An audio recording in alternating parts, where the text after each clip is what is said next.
थे तो दूसरे ने, दुबला पतला लड़का, उसने रिवॉल्वर निकाली, गोली मार दी और मेरी गोली भाई साहब यहाँ से सटक करके निकली। परमात्मा की कृपा देखिए, उस ईश्वर की कृपा से मैं उस दिन बाल बाल बचा हूँ। सर ने एक शो करा था मल्लिका शेरावत जी के साथ, जिसमें सर ने उनके साथ स्वयंवर रचा था। 1 लाख लोगों का ऑडिशन था और 1 लाख लोगों में से 30 लड़के सेलेक्ट हुए, उस 30 में से एक मैं था। और उसके बाद इन्होंने मुझे थोड़ा सा बेवकूफ़ी बनाया उसमें, क्योंकि इन्होंने सेलेक्ट करने के बाद मुझे बोला कि भैया आप गिफ्ट क्या दोगे, और मैं लाजपत नगर मार्केट जा करके एक ज्वेलर की शॉप से मैंने गोल्ड का सेट ले लिया 70,000 रुपये। एक वायरल बैगन का भरता जो जैकी श्रॉफ जी का आजकल हुआ है, वो आपको उन्होंने अपने हाथों से खिलाया। ये हम लोग तो खैर जैकी श्रॉफ नहीं बोलते, हम तो जग्गू दादा बोलते हैं। हाँ, आज तक मेरे लाइफ में मैंने ऐसा बैगन का भरता कहीं नहीं खाया। अंडरवर्ल्ड छोटा राजन के साथ सर का एनकाउंटर हुआ है दोस्तों। तो शाम की बात है, ये तो 3 लड़के आए वहाँ पर, दुबले पतले से आए। तो फिर एक लड़के ने जाकर के वो लड़की को टच कर लिया, तो उसके हस्बैंड ने उठा और रिटेलिएट करा, तो उसने उसको धक्का मारा, वो गिर गया नीचे। तो मैं सामने से मैं था, मैंने कहा भाई ये क्या, और मैंने इसको एक मारा जोर से थप्पड़, तो उसका पूरा झन्ना गिरा, वो गिर गया। सर राजपाल यादव जी के साथ 5 करोड़ रुपए का, उनकी वाइफ राधा यादव जी के साथ कुछ मूवी में आपने इन्वेस्ट किया था 5 CR।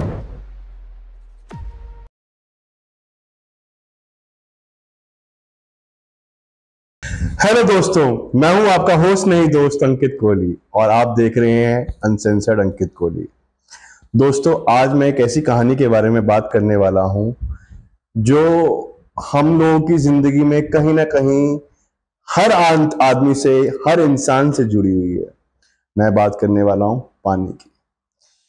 आज से कुछ दिनों पहले मेरी सोसाइटी में पानी चला गया, और जब पानी गया ना दोस्तों, तो ना पीने के लिए पानी था, ना नहाने के लिए पानी था, ना ब्रश करने के लिए पानी था, ना अपना पेट साफ करने के लिए पानी था। आप लोग हंस रहे होंगे कि पेट साफ करने के लिए पानी की जरूरत क्यों पड़ी, लेकिन पेट साफ करने के बाद पानी की जरूरत पड़ती है। हालांकि हम उस बात में आगे नहीं बढ़ेंगे। दूसरी बात, जब ये पानी की किल्लत हुई, तब हमें पानी की जरूरत या पानी का महत्व पता चला। पानी हमारी जिंदगी में बहुत इंपॉर्टेंट रोल प्ले करता है दोस्तों। हालांकि धरती 3/4 पानी से जुड़ा हुआ है, लेकिन फिर भी पानी पीने के लिए 3% से भी कम है। आज जो हमारे गेस्ट हैं, उनकी भी एक ऐसी ही कोशिश है पानी के लिए प्रतिज्ञा कराने की, एक संकल्प दिलाने की। दोस्तों, पानी एक ऐसी चीज है जो हमारे जिंदगी में बहुत महत्वपूर्ण रोल प्ले करती है। पानी के बारे में आज हम जानेंगे बॉलीवुड सेलिब्रिटी, बॉलीवुड स्टोरीज भी जानेंगे, और हम जानेंगे संकल्प गंगा के बारे में।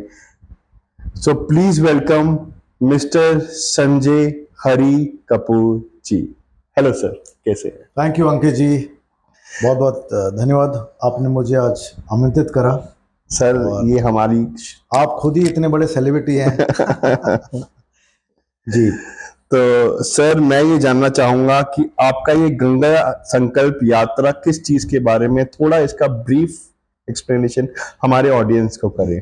मैं आपका माध्यम से, मैं आपके सभी देखने वाले दर्शकों को मैं सबसे पहले प्रणाम करता हूं। मैं संजय हरि कपूर, फिल्म अभिनेता और पर्यावरण कार्यकर्ता, और माँ गंगा संकल्प यात्रा, क्योंकि मैं एक पर्यावरण कार्यकर्ता हूं, और जैसे अंकित ने भी बताया कि जल के बारे में, जल ही जीवन है, जैसा आप सभी जानते हैं। तो मैंने 8-10 साल की रिसर्च करी है माँ गंगा के ऊपर, और अब मैं ये यात्रा आरंभ कर रहा हूँ। जो माँ गंगा के ऊपर जो मैं यात्रा आरंभ कर रहा हूँ, ये गंगोत्री धाम से लेकर के गंगा सागर तक जाएगी। यात्रा का उद्देश्य माँ गंगा को अविरल, निर्मल, हमेशा के लिए बनाने का संकल्प मैं सभी को दूंगा। और इसमें मैं आपको बताऊं कि हम लोग कोशिश ये कर रहे हैं कि इसमें हम Guinness world book of Limca में इस रिकॉर्ड को भी दर्ज कराएं, क्योंकि मैं अभी टारगेट लेकर चल रहा हूँ कि 1 करोड़ लोगों को मैं संकल्प दूंगा। जो कलश लेके मैं जाऊंगा गंगा जी के साथ, तो गंगा जल दे करके हाथ में मैं लोगों को संकल्प लूंगा कि आप गंगा जी को अविरल और निर्मल बनाएंगे, घाटों की सफाई करेंगे, वृक्षारोपण का कार्य करेंगे और लोगों को जागरूक करेंगे। सर आप एनवायरमेंटलिस्ट हैं, जी एनवायरमेंटल एक्टिविस्ट हैं, तो आपने एक बॉलीवुड इंसाइडर होते हुए, जैसे आपको एक बॉलीवुड इंसाइडर के नाम से भी जाना जाता है, जी जी और सर बहुत बड़े पेस्ट्री सेलिब्रिटी भी हैं। तो मैं ये जानना चाहूंगा कि sir as a Bollywood celebrity आपकी जिंदगी में ये कैसे आया कि आपको वो एनवायरमेंटल एक्टिविस्ट की तरह देश के लिए काम करना है, क्योंकि बॉलीवुड सेलिब्रिटीज वगैरह ये सब फेम के लिए करते हैं। जी। अब मैं आपको थोड़ा अपना बैकग्राउंड पहले बता दूं जी। Basically I am from the army background, और मेरे ग्रेट ग्रैंडफादर जो महात्मा गांधी जी के भी फ्रेंड थे। तो 1929 में Mahatma Gandhi ji had visited our house, my great grandfather. तो मैं इस फैमिली से बिलोंग करता हूँ, तो देशभक्ति तो हमारे रग रग में है, इट्स इन माय डीएनए। और दूसरी चीज, समय के साथ जो मैंने देखा कि जैसे हम लोग दिल्ली में रहते हैं, राजधानी में इतना पोल्यूशन होता है, quality of air is so bad.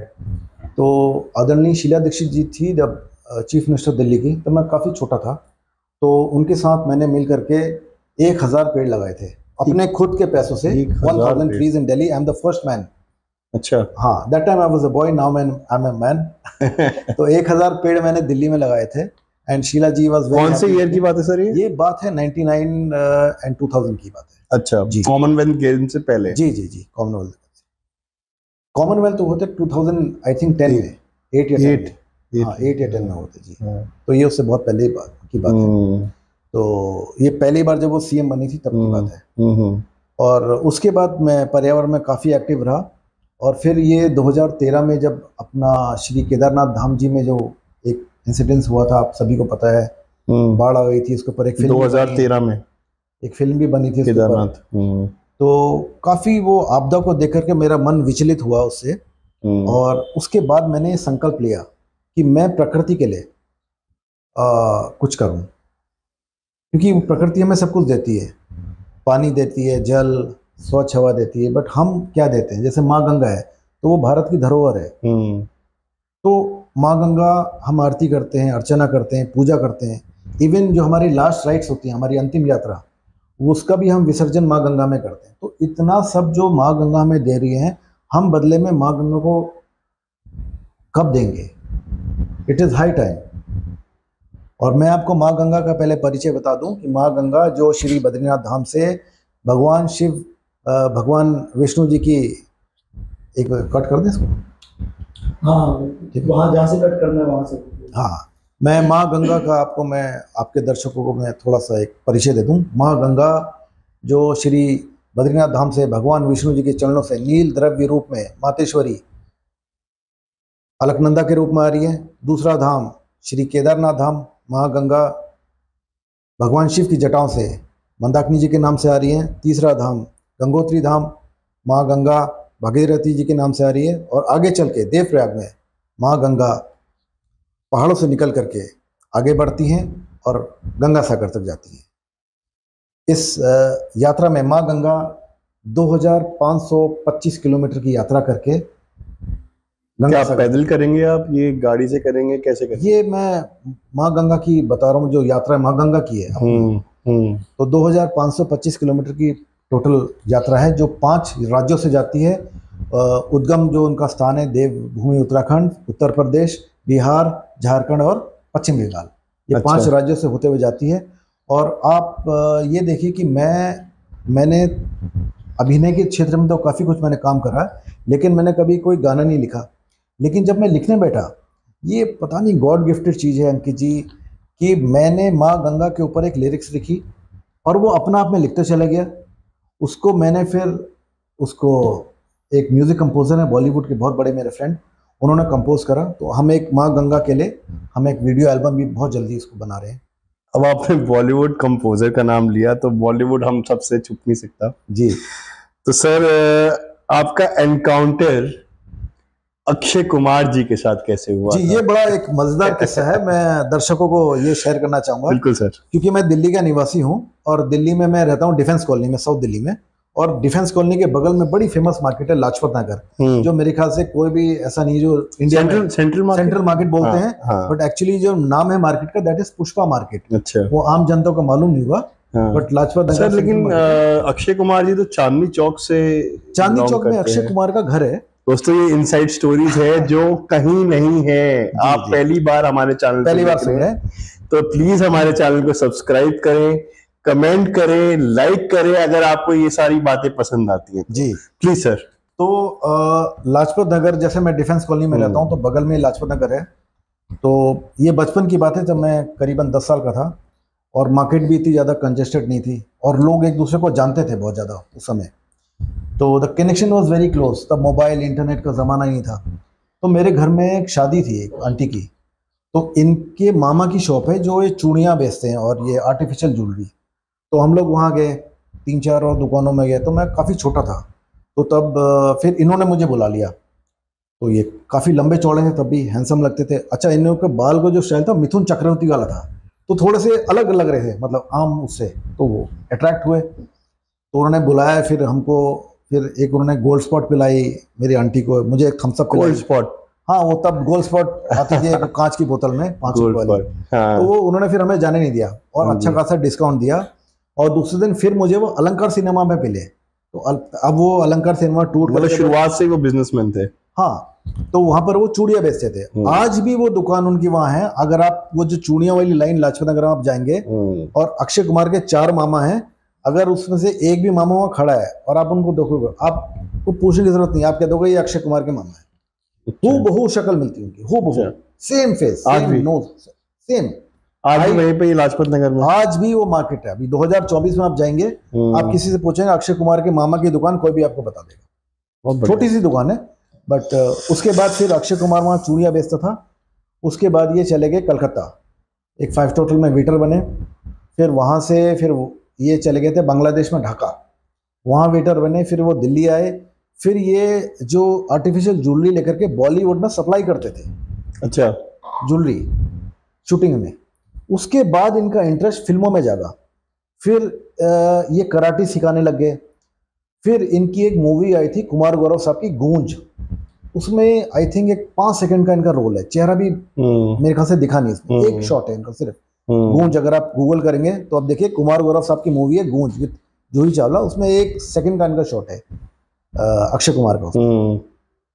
उसके बाद फिर ये बैंकॉक चले गए। तो बैंकॉक से जो कहानी है वो सबको पता है, ये बैंकॉक की पहले की कहानी जो मैंने आपको आज बता दी है। सर ने एक शो करा था मल्लिका शेरावत जी के साथ, जिसमें सर ने उनके साथ स्वयंवर रचा था। सर, आपका स्वयंवर हुआ मल्लिका शेरावत जी के साथ, और मैंने सुना है कि इनको स्वयंवर के पैसे मिले थे। पैसे मिले थे? जी हाँ दोस्तों, पहली बार आप सुन रहे हैं कि पैसे मिले थे किसी एक्ट्रेस से। सर ये बड़ा मजेदार किस्सा है अंकित जी। आपने अभी वीडियो भी देखेंगे आपने मुझसे ये सवाल करा। तो ये इनका कुछ ऑडिशन चल रहा था, और ये एक मेरे फ्रेंड है बॉलीवुड में, क्योंकि मैं इवेंट और पीआर करता था बहुत सालों से, मीडिया के लाइन में जोड़ा था, तो एवरीथिंग इज इंटरकनेक्टेड। तो मेरा फ्रेंड सर्कल बहुत बड़ा है यहाँ पर। तो उनने मुझे फ़ोन करा, यार वो कुछ ये ऑडिशन के लिए आ रहे हैं, आप ऑडिशन दे दो, मल्लिका शेरावत शादी करना चाह रही है। तो मैंने कहा मल्लिका शेरावत तो ऑलरेडी शादीशुदा है, बिकॉज मैं तो उनका पूरा, मुझे हिस्ट्री पता है। ये DPS RK-पुरम की पड़ी हुई मल्लिका शेरावत, उसके हस्बैंड ही मेरे दोस्त हैं, ही इज अ पायलट। अच्छा, 2 बच्चे भी हैं, लेकिन ये बात किसी को मालूम नहीं है, मैं आपको बता रहा हूँ। She has 2 kids also. तो अब उनका खैर डाइवोर्स हो गया, फिर वो बॉलीवुड में चली गई। तो खैर मैंने ऑडिशन दिया और मैं सेलेक्ट हो गया। तो करीबन अंकित जी, करीब समझिए कि वो 1 लाख लोगों का ऑडिशन था, 1 लाख। अच्छा, कहाँ पर था सर ये? बॉम्बे में? मेरा दिल्ली में था। अच्छा, दिल्ली, मुंबई, जयपुर, ये टायर 2 टायर 3 सिटीज में तक ये लोग गए थे ऑडिशन करने के लिए। और 1 लाख लोगों में से 30 लड़के सेलेक्ट हुए, उस 30 में से एक मैं था। और उसके बाद इन्होंने मुझे थोड़ा सा बेवकूफ़ी बनाया उसमें, क्योंकि इन्होंने सेलेक्ट करने के बाद मुझे बोला कि भैया आप गिफ्ट क्या दोगे। तो मैंने कहा गिफ्ट तो कोई देने पूछता नहीं है, जब हम वहाँ मिलेंगे तो उसको दे देंगे। तो उन्होंने कहा सर आपको लिखवाना पड़ेगा। अच्छा, मैं थोड़ा सीरियस हो गया और मैं लाजपत नगर मार्केट जा करके एक ज्वेलर की शॉप से मैंने गोल्ड का एक सेट ले लिया, एक 70,000 रुपये का। और जब वहाँ पहुँचा, वो सेट तो मैंने उसको दे दिया, लेकिन वो सेट मल्लिका को तो सिर्फ वो कैमरे के सामने देना था, बट वो जो क्रू लड़कियां का थी होता है। प्रोडक्शन वाली वो ले गई। क्रू का होता है वो। हाँ, तो ये उन्होंने मुझे थोड़ा सा ये करा, बट उन्होंने मुझे इसके लिए 5 लाख रुपए दिए शूट पे आने के लिए। और मेरे सारे दोस्त लोग आज भी यही बोलते हैं कि यार you are the only person who was paid to date a Bollywood actress. नहीं तो लोग तो उल्टा पैसे देते हैं डेट करने सच्चाई के, बात है सर, है ना। बिल्कुल। तो ये था, बट मेरा बहुत अच्छा एक्सपीरियंस रहा, बहुत कुछ सीखने को मिला मेरे काफ़ी वहाँ बॉलीवुड में। और मल्लिका से भी मेरी अच्छी दोस्ती हुई थी। अच्छा। हाँ, तो and she is a wonderful person. Sir आप जैसे आपकी बॉम्बे की कहानियां होंगी बहुत जी, सारी, उनमें से हमने एक कहानी सुनी है जिसमें आपको एक वायरल बैगन का भरता जो जैकी श्रॉफ जी का आजकल जी। हुआ है, हाँ, वो आपको उन्होंने अपने हाथों से खिलाया है। मैं आपको बताता हूँ, अभी जो मैंने आपको अक्षय कुमार की स्टोरी बताई, हाँ जब मैं 10 साल का था, कट टू मैं बॉम्बे में हूँ आफ्टर डू मैं ग्रेजुएशन। हाँ जी। तो वहाँ पर मैं गया बॉम्बे में किसी काम से। तो उसके बाद मैं I was staying with Mazhar Khan and Zeenat Aman. तो मैं उनके घर पे रहता था, तो I was working as a assistant director. एक फिल्म आई थी गैंग, जैकी श्रॉफ की। Jackie Shroff, Nana Patekar, Javed Jaffrey and Kumar Gaurav and Juhi Chawla was the heroine and Gulshan Grover. तो हम लोग रहते थे माउंट में, क्योंकि मेरे पास रहने के लिए कोई जगह नहीं थी। और ये देखिए what a great man Mazhar Khan was, कि उन्होंने जब मुझे पहले दिन मीटिंग के लिए बुलाया था, तो वही जो बांसुरी बजाते ना वो चौरसिया साहब, वहाँ कहीं शो तो उन्होंने वहाँ मुझे बुलाया मिलने के लिए। तो मैं मिलने के लिए गया वहाँ पर। तो उन्होंने पूछा ठीक है आप कल से आ जाओ। तो मैंने कहा सर मेरे पास तो रहने के लिए जगह है नहीं, मैं किसी को जानता नहीं बॉम्बे में। तो उसने कहा आप घर आ जाना मेरे।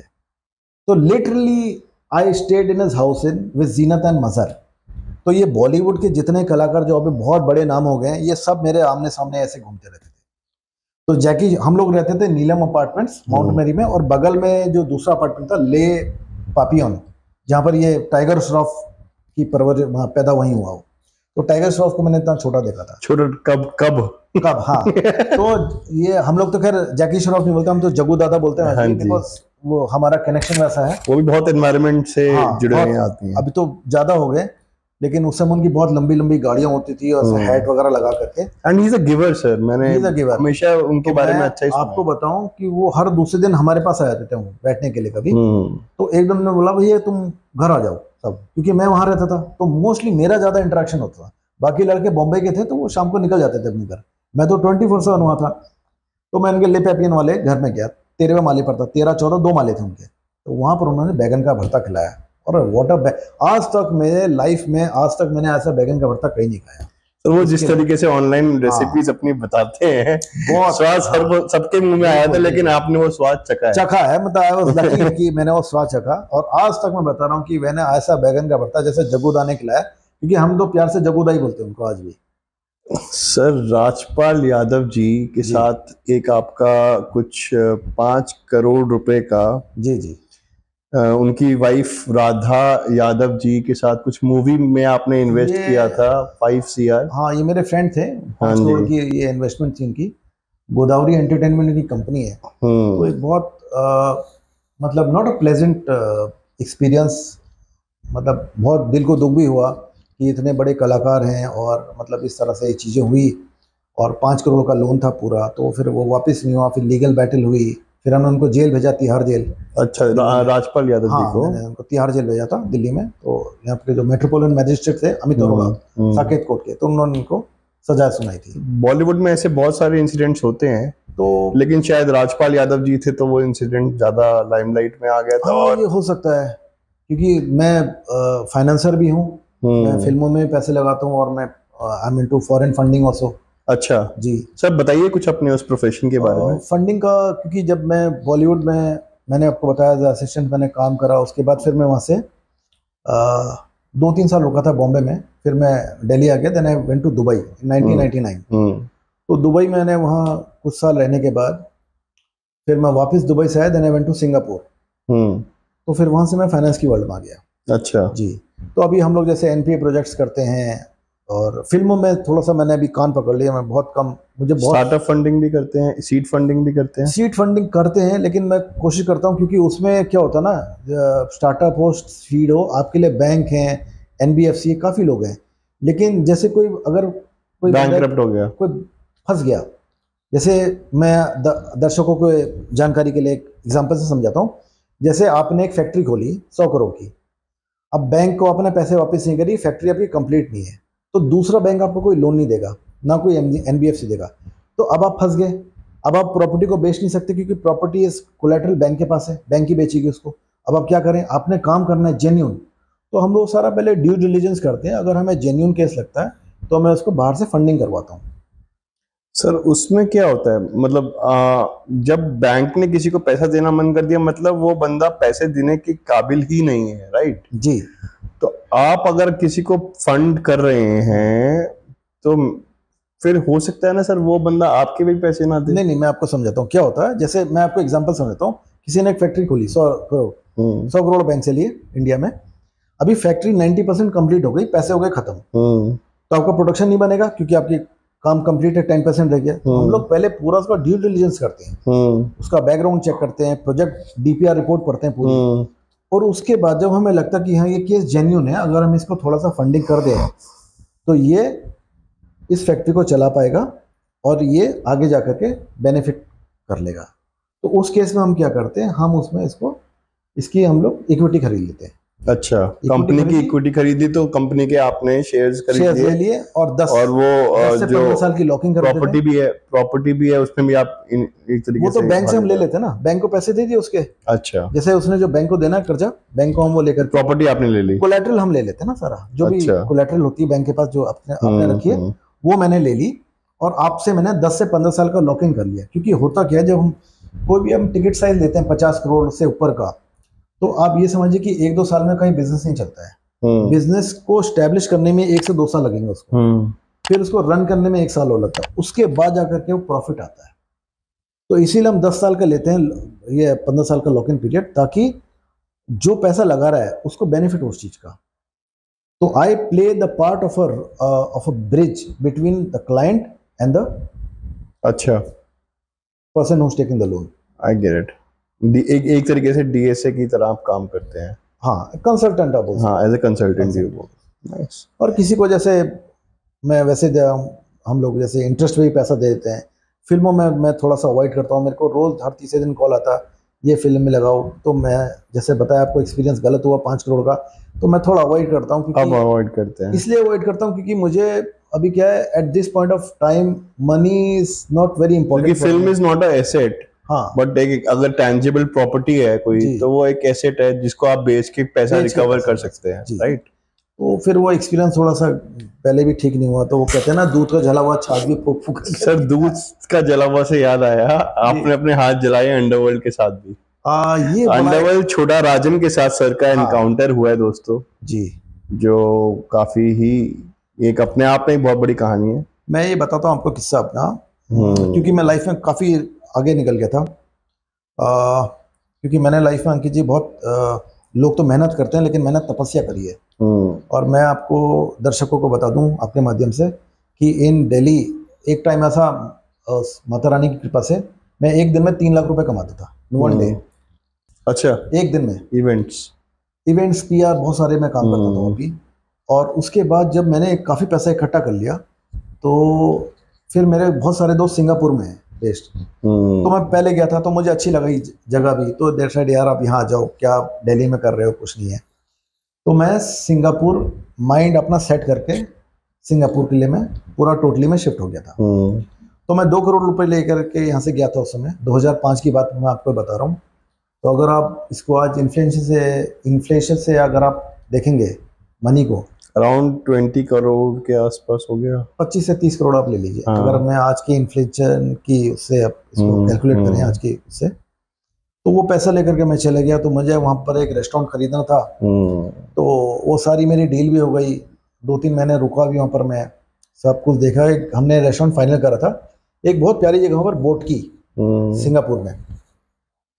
तो मेरा जो सर्कल था वो बहुत बड़ा था, they are all very powerful people जिनके साथ मेरा उठना बैठना था।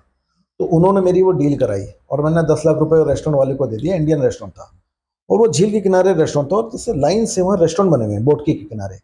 इंडियन है, चाइनीज है, फिलिपिनो रेस्टोरेंट है, थाई रेस्टोरेंट था, पाकिस्तानी, ऐसे करके। It was like a pub lounge and restaurant. और बहुत मतलब वो जगह बहुत अच्छी जैसे थी। क्लार्की लेन है वैसे ही ये। क्लार्क डी एंड बोट की दो ही चीज हाँ, है सिंगापुर में, क्लार्क डी एंड बोट की सेम।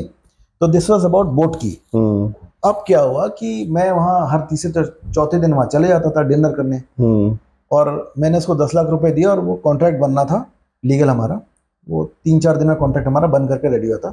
बाकी उसको मैंने 1 करोड़ की टोटल मेरी डील थी। 1 करोड़ मैंने अपने पास रख लिए थे बचा करके। क्योंकि और बिजनेस चलाना भी तो है, हाँ, चलाना भी वहाँ है। भी रहना है। और एक वहाँ मैंने छोटी सी वहाँ गाड़ी ले ली थी, I had a Mercedes air 2005 में। तो और मैं अपने फ्रेंड के घर पे ही रहता था, तो फिर मैंने वहाँ से शिफ्ट करना था वो लेने के बाद। तो he was very kind to me. तो शाम की बात है, ये वीकेंड का दिन था, और जैसे मैं ना टाइम का बड़ा पंक्चुअल हूँ कि मेरा आर्मी बैकग्राउंड है। तो मैं 8 बजे का टाइम में मैं पहुँच गया। अब ये लोग यहाँ आ रहे। अच्छा, तब व्हाट्सअप नहीं होता था, मोबाइल तो था लेकिन व्हाट्सअप नहीं था। तो उसके बाद मैं वहाँ बैठा तो मेरे सामने कपल बैठा था इंडियन। उसने वो चूड़ियाँ वगैरह पहन रखी थी, नई नई शादी हुई थी। तो 3 लड़के आए वहाँ पर, दुबले पतले से आए। तो कुछ वो कमेंट कुछ पास कर रहे थे उनको, तो उन्होंने इग्नोर करा काफ़ी देर तक। और मैं अपना सूप पी रहा था शायद, और मैं सुन रहा था उनकी बातें। और उसके बाद जब वो रिएक्ट नहीं कर रहे वो कपल ने, तो ये इनको और गुस्सा आ गया कि ये हम लोग कमेंट कर रहे हैं, कुछ रिएक्ट नहीं कर रहे हैं। They wanted to pick up a fight those people. तो फिर एक लड़के ने जाकर के वो लड़की को टच कर लिया। तो उसके हस्बैंड ने उठा और रिटेलिएट करा, तो उसने उसको धक्का मारा, वो गिर गया नीचे।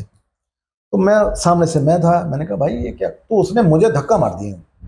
नाउ मैं आपको आई थिंक दर्शकों को मैं बता दूं कि आई am a black belt in karate. अच्छा। एंड हाँ, और 3 गोल्डन बॉक्स। थोड़ा दूर बैठो मतलब मैं आपसे। नहीं, मैं ये घटना से इसलिए मैं आपको बता रहा हूँ ताकि उसका मैं ऐसे सवाल पूछ रहा हूँ ना सर आपसे। मैं इसलिए बता रहा हूँ अभी क्योंकि इस बात का एक उसमें लिंक निकलेगा, क्योंकि मैंने क्यों कराटे की बात निकाली। उसने मुझे धक्का दिया तो मुझे गिरा नहीं पाया, मैं थोड़ा सा बैक हुआ और मैंने इसको एक मारा जोर से थप्पड़, तो उसका पूरा जन्ना गिरा, वो गिर गया। तो वो अनएक्सपेक्टेड था उसके लिए। तो उस 3 लोग थे, तो दूसरे ने दुबला पतला लड़का, उसने रिवॉल्वर निकाली, गोली मार दी मुझे। और मेरी गोली भाई साहब यहाँ से सटक करके निकली। परमात्मा की कृपा देखिए, उस ईश्वर की कृपा से मैं उस दिन बाल बाल बचा हूँ। तो मुझे गोली मारी यहाँ पर, मेरे जैकेट, वो लेदर की जैकेट उसको चीरते हुए निकल गई। अरे हल्का सा स्कार लग गया मेरे। बच गए। और एट दैट मोमेंट, क्योंकि मैं मार्शल आर्ट में हूँ, बॉक्सिंग, तो I am very active at fights and street fights also. वो मैंने उसका हाथ ग्रैब करा, बंदूक छीनी, उसका हाथ यहाँ से लिया, उसका हाथ मैंने तोड़ दिया और बंदूक फेंक दी मैंने दरिया में नीचे। अब वो शॉक में चले गया। तीसरा लड़का भाग गया, उसका 2 भागे वहां से। सेल्फ डिफेंस के लिए martial art is very important. हाँ, तो जब वो भागे तो उतने में जो रेस्टोरेंट का ओनर था जिससे मैंने डील कर, वो बाहर आ गया। तो मैं, अच्छा, मुझे लगा कोई नॉर्मल बंदे होंगे क्योंकि मैं तो जानता ही नहीं उनको, और नॉर्मली लग रहे थे, दुबले पतले लड़के थे 3। तो उसने कहा सर ये क्या कर रहा है, ये तो अंडरवर्ल्ड के बंदे हैं। तो अब मैंने तो हाथ तोड़ दिया था उसका। तो मैंने कहा ठीक है। तो उतने में मेरे फ्रेंड लोग आ गए, फिर मुझे लेकर के चले गए। तो उसने कहा भी यहाँ हफ्ता 10 दिन आप इधर मत आना रेस्टोरेंट के पास। अच्छा, तब मुझे पता चला कि ये कोई अंडरवर्ल्ड के बंदे हैं जिन्होंने मुझ पर हमला करा है। तो छोटा राजन का नाम कैसे आया? ये छोटा राजन के ही, क्योंकि वहाँ सिंगापुर में और मलेशिया में उसी का ग्रुप सारा वहाँ घूमता है, जो मैंने सुनी थी बात, जो उन्होंने मुझे बताया था। तो उसके बाद वो लोग मुझे ढूंढने लगे। तो सिंगापुर में एक और बहुत प्यारी जगह है, मुस्तफ़ा, शायद आप मुस्तफ़ा मॉल। यस, हाँ, मुस्तफ़ा मॉल। तो that is my favourite joint. तो हम लोग सारे दोस्त लोग रात को 1 बजे के बाद हम लोग वहीं बैठते थे, 15, 20, 25 लोग हम सारे, क्योंकि वो 24/7 मॉल है, आपको सबको पता है। मुस्तफ़ा, अगर कोई भी आप लोग दर्शक लोग जा रहे हैं Singapore, you must visit Mustafa. वहां पर आपको सुई से लेकर हाथी, आपको सब चीज मिल जाती है, और 24 घंटे वो खुला रहता है। हाँ, 24 घंटे। तो प्लीज विजिट मुस्तफ़ा। खाने पीने का भी है वहाँ पर, इलेक्ट्रॉनिक्स भी है, सब कुछ। I think it is the cheapest shop for electronics. तो इंडियंस के लिए खास करके मैं बोल रहा हूँ। तो मुस्तफ़ा मैं रिकमेंड करूंगा कि कोई भी अगर सिंगापुर जा रहा है भाई लोग, तो एक बार आप विजिट करिए, आपको अच्छा लगेगा। तो उसके बाद फिर मैं वापस आ गया, क्योंकि ये इतनी बड़ी घटना वहाँ पर हो गई। तो मुस्तफ़ा में क्या हुआ कि ये हम लोग जब बैठे थे, मुस्तफ़ा का ये जिक्र मैंने इसलिए निकाला क्योंकि मेरी कार सामने पार्क थी। तो 3-4 लड़के थे, वो मेरी कार के नीचे कुछ लगा रहे थे। तो जब मैंने देखा मेरे दोस्तों ने कुछ कार के पास, आपको हमें लगा कोई गाड़ी का वो जैसे ना तो स्टीरियो कोई निकालने की कोशिश कर रहा है, but they were actually fixing a bomb for me, क्योंकि वो मुझे पकड़ नहीं पाए, क्योंकि जो मेरे साथ के बंदे थे they was very powerful with the police and politicians. तो मुझे इतना इजी नहीं था मुझे मतलब वहाँ पकड़ना, उनके बस की बात नहीं थी, और वो समझ गया कि this guy is well connected, तो मुझे पकड़ नहीं पाए। तो उन्होंने मेरी गाड़ी में बॉम्ब लगा करके मुझे उड़ाने के उसमें थी। तो फिर उसको वहां से भगाया उन लोगों को, हमने वहां से बॉम्ब वो लेकर के भागे। इतना छोटा सा कोई बॉम्ब था जो चिपका रहे थे नीचे। तो थैंक गॉड कि मैं बॉम्ब से बच गया और आज आपके सामने मैं यहाँ पॉडकास्ट कर रहा हूँ और गंगा यात्रा हो पाएगी सर। जी बिल्कुल। तो दोस्तों आज ये हमारे साथ थे संजय हरि कपूर जी, और संजय हरि कपूर जी का गंगा संकल्प यात्रा सुखद हो, और हम चाहते हैं कि सर इस पूरी यात्रा में 1 करोड़ को 2 करोड़ में कन्वर्ट करें और 2 करोड़ लोगों को प्रतिज्ञा दिलाएं कि हमें गंगा बचानी चाहिए। पानी और एनवायरनमेंट से रिलेटेड हम और भी आपके सामने ऐसे शोज लाते रहेंगे। काइंडली कमेंट, जिससे हमें एक ऊर्जा मिले कि हम किस तरीके के गेस्ट आप लोगों के लिए लाए। For today, me Ankit Kohli signing off and thanking mister Sanjay Hari Kapoor ji. Thank you Ankit for coming to our show. Thank you so much, बहुत अच्छा लगा आपसे बात करके, और मैं तो आपका फैन हो गया हूँ। अरे सर, हम आपके फैन हो गए सर पॉडकास्ट करके। और मैं दर्शकों को आपको बताऊं कि ये चैनल आप सब्सक्राइब करिए, लाइक करिए, शेयर करिए। इसमें आपको बहुत सारी ढेर सारी इंटरेस्टिंग चीज़ें अभी आने वाले एपिसोड्स में मिलने वाली है। तो I wish Ankit all the best, और आप लोग देखते रहिए अनसेंसर्ड अंकित कोहली। जय हिंद, भारत माता की जय।